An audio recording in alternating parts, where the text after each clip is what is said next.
Many of the national agricultural issues we cover at Civil Eats relate back to what's happening in Iowa, one of our country's biggest farm states.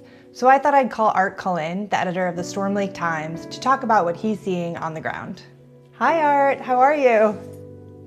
People say, I'm sure you get sick of hearing it, so goes Iowa, so goes the rest of the country. But I thought maybe we could start with what's happening in Minnesota.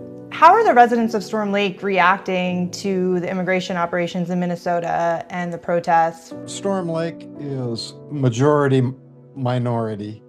It's majority Latino.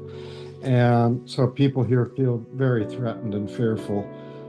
So they're laying low. They aren't out downtown. But there is a kind of a tacit acknowledgement here that meatpacking plants owned by the majors are not getting raided, because I think they figured out from the pandemic, when they shut down the Storm Lake and Waterloo pork slaughter plants for Tyson during the pandemic and meat prices shot up 50% in about a week, they realized, oh, we can't really deport all these immigrants because they got to cut meat.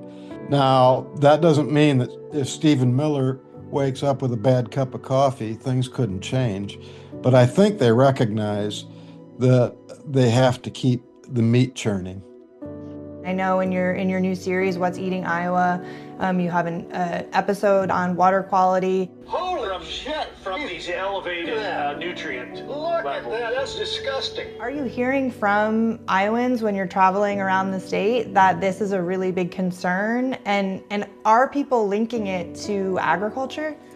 Yes and yes. People are upset about water quality in Iowa, but there's this Republican legislature that's funded by the agribusiness cartel that won't allow a real discussion of regulation of agriculture, regulating drainage districts that are fouling these rivers.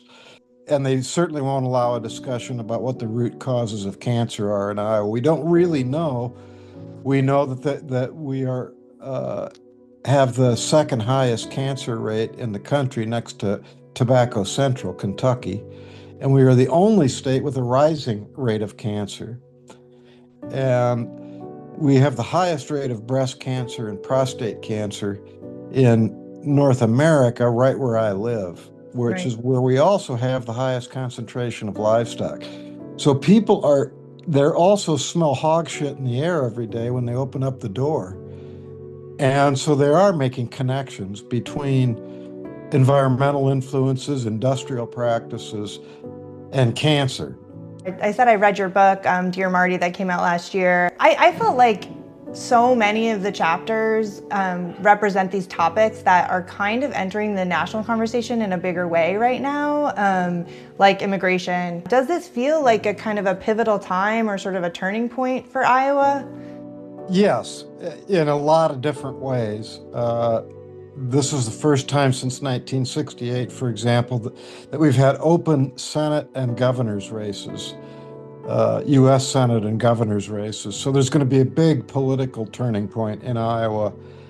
This has been an entirely red Republican congressional delegation and an entirely red state government led by Kim Reynolds, who's not running for re-election as governor.